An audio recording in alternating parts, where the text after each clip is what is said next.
Hello. I couldn't find a camera on time.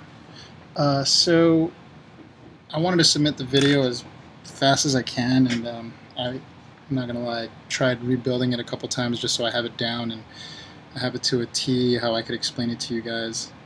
But this is what I posted on Doc Dave's page. It is the U-Wick with 5 wraps on each side, and I'm not going to take apart my steam turbine. I'm going to build it on my my Bliss V3. Big ups to Doc Dave. Really love the atomizer. It's awesome. And the stuff that you want to have is obviously a paper clip. I pre-rolled the mesh just because it takes a really long time and I don't want to take too much time rolling it up just for the video. So for time's sake, I pre-rolled it. How long it is, let me check right now. It's about 2 inches in length, and the width that I used is about 1.25 inches. But I wrapped it just enough. I used the paper clip first, but I took it off and I wrapped it so it's tight enough to fit through both holes. So what you want to do is you want to put it inside both wick holes, which is kind of a hassle right now.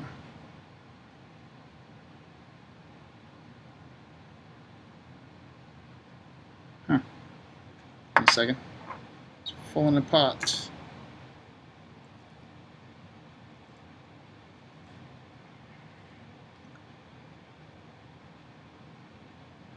And I found it easiest is when I'm making the U, I try to make sure that the layer where the mesh ends would be on the bottom part, just so it really doesn't overlap or get in the way, or whenever you make the U it doesn't pop out at all. I don't know if you guys can see it, but I haven't oxidized it yet, just so I could bend it. Oh, and I cut this at a 45-degree angle when I was cutting it out of my my sheet of mesh.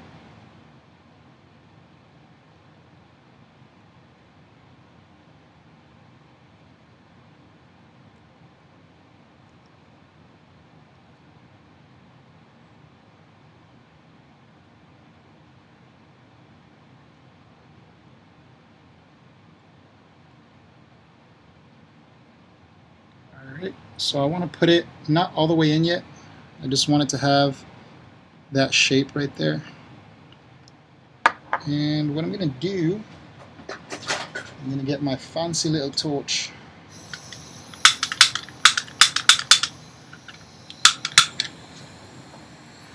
And I'm just going to torch the top, just a tad.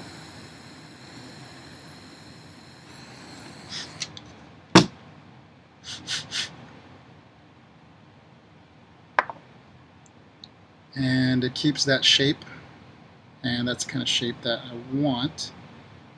And now I'm going to put it back on the paper clip. I'm going to hold that in place again.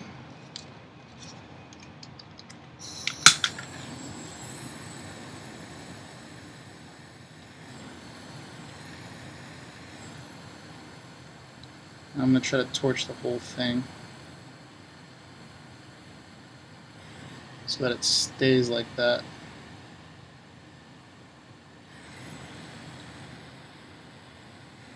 And now that it's staying like that, I'll give a little torch on the top. I don't really torch the bottom too much. I focus more on the top because that's really where all the conductivity needs to get out from.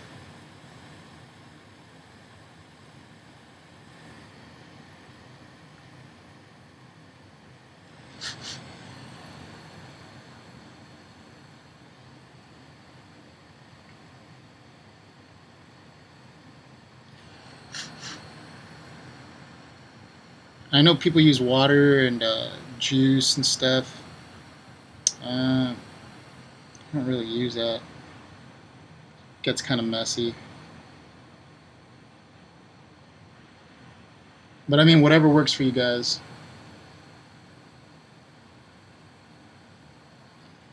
I'm just showing what works with how I build stuff.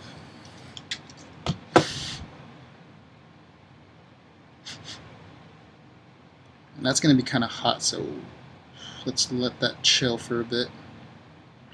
Okay, now this is where all the hard stuff happens. So what I'm going to do is I'm going to take apart the bolts or the screws. Just have them nice and loose. And I'm going to get 28 gauge wire.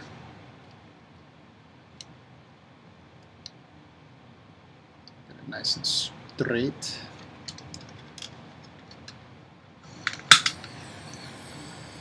Run it through just one time.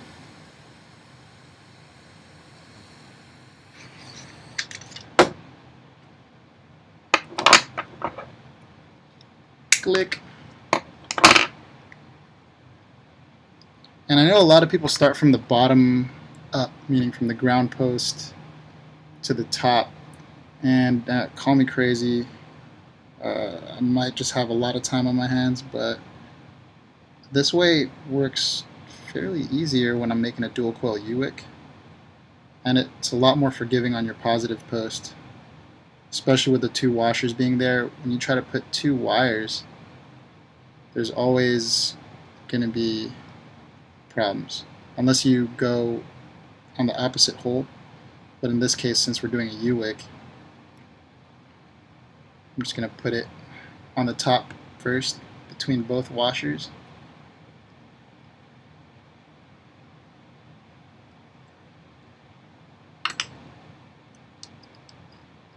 And make sure that it's nice and tight.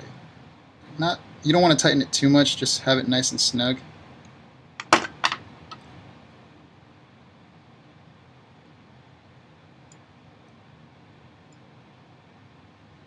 And you notice that when I screwed it on, it's obviously not straight.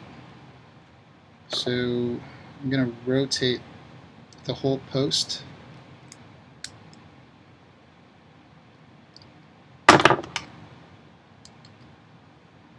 Around so it's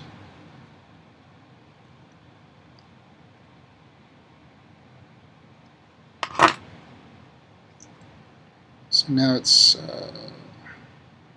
straight on there.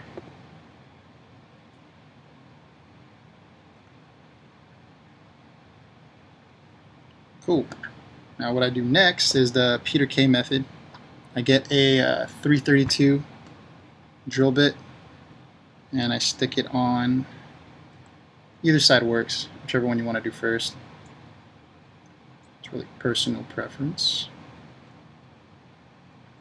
And I'm going to go work my way down. And as I'm pulling it through, you don't want to pull it too much, just have it nice and snug. But what I'm doing is I'm going around, working my way down to the ground post. But the upside of this is that it's already tied onto your positive post. You don't have to worry about fixing anything as long as it's tied on there. It's a little more time consuming, but it's a lot neater, and that's how I was able to do it, how it works so well. I was actually surprised at how well this worked.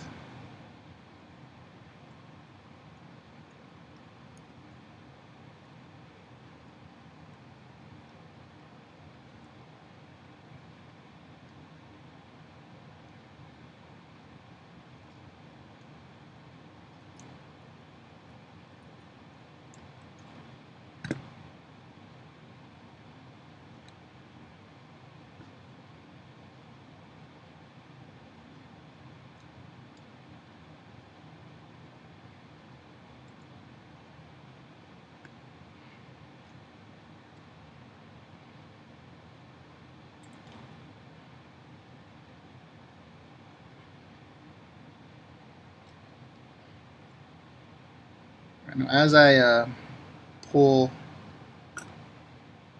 the wire, I'm just going to hold it down with my thumb on the base And I'm going to tighten the negative screw. And that's my first coil.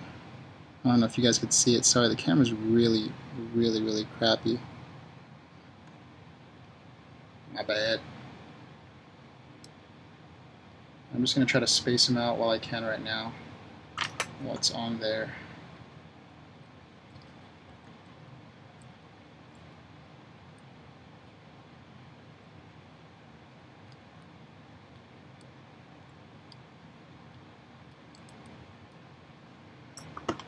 See a loose spot, so I'm going to go ahead and unscrew this one more time and try to tighten it so that all the things, there we go.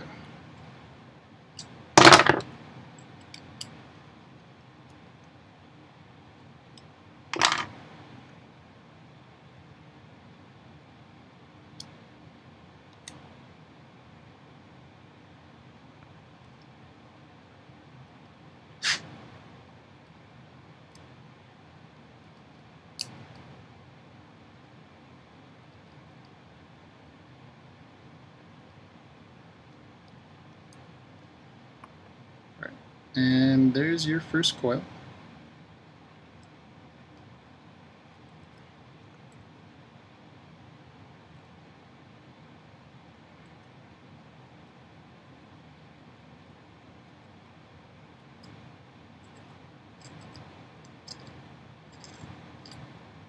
That was a bit of a mission. And you're going to repeat the process on the opposite side.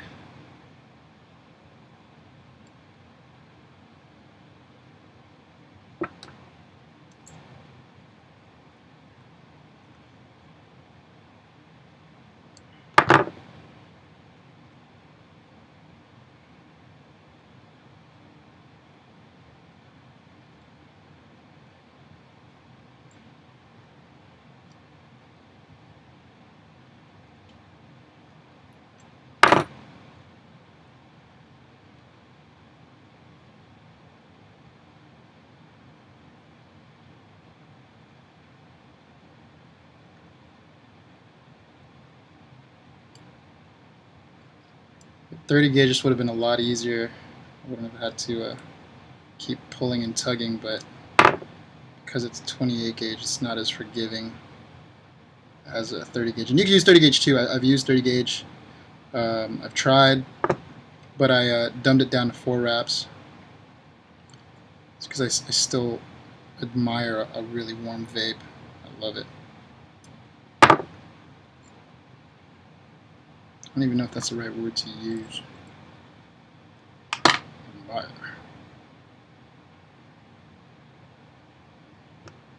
Sound like a douche.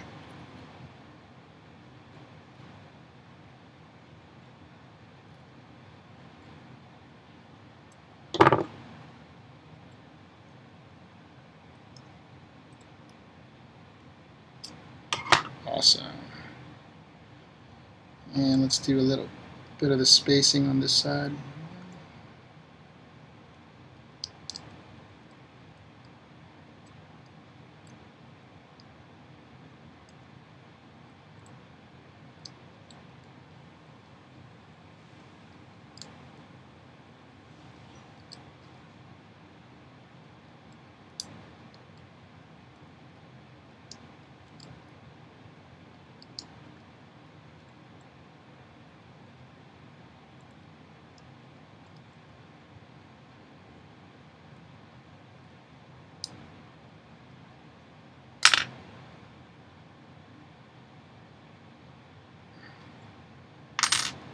And there you have it. There's your 2 coils. If you can see it. Let's find something to fire this up on.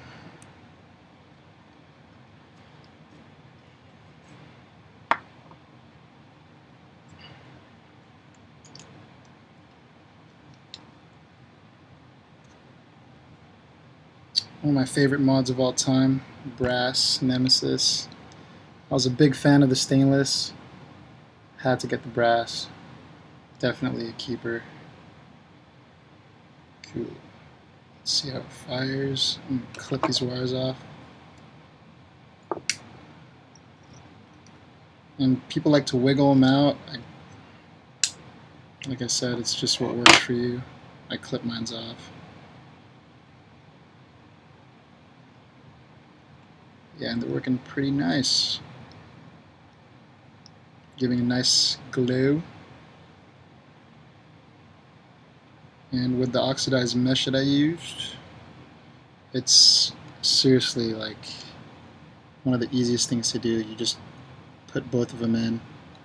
It's a plug and play. Set and forget.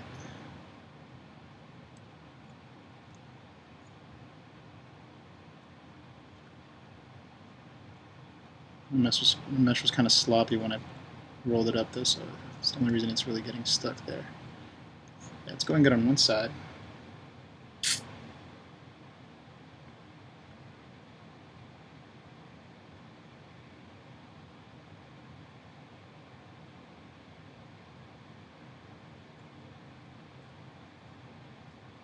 There we go.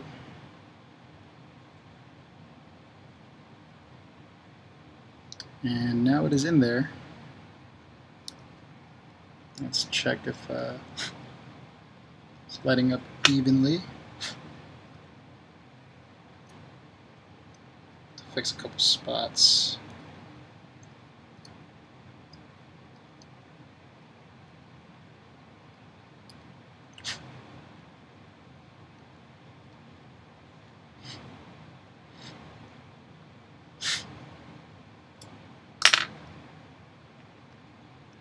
There you go.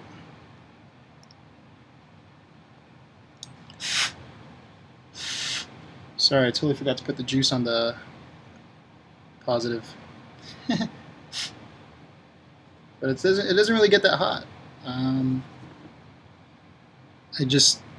I should have done that. I'm sorry, guys. I should have put juice on this top screw just to make sure to watch out for the temperature so it doesn't melt the isolators. But you don't really even have to test fire it that much. It's almost a guaranteed even coil as soon as you plug in the U-Wick.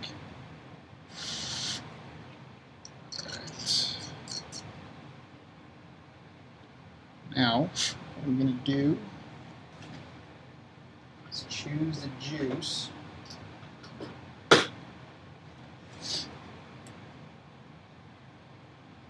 And this is a little bit of Grant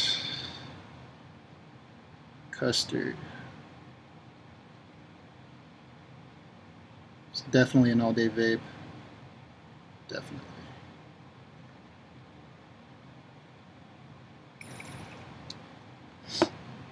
And I haven't drilled the holes on my Bliss just yet, but I'm going to use the steam turbine top cap just because I already adjusted it to the draw that I wanted it to be, if you could see.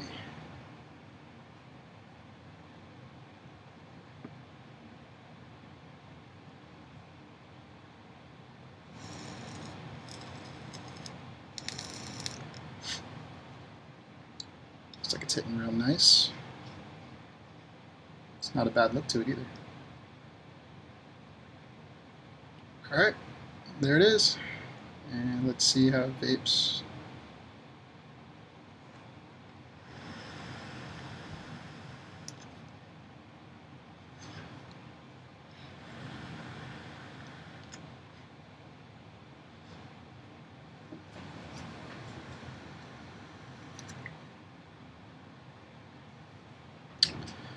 Works awesome. Yeah. There it is, guys. The dual coil 5-wrap U-Wick. Let me check the ohms for all of the crazy ohm guys that always want to know what they're vaping at. And it's at a 0.4 steady.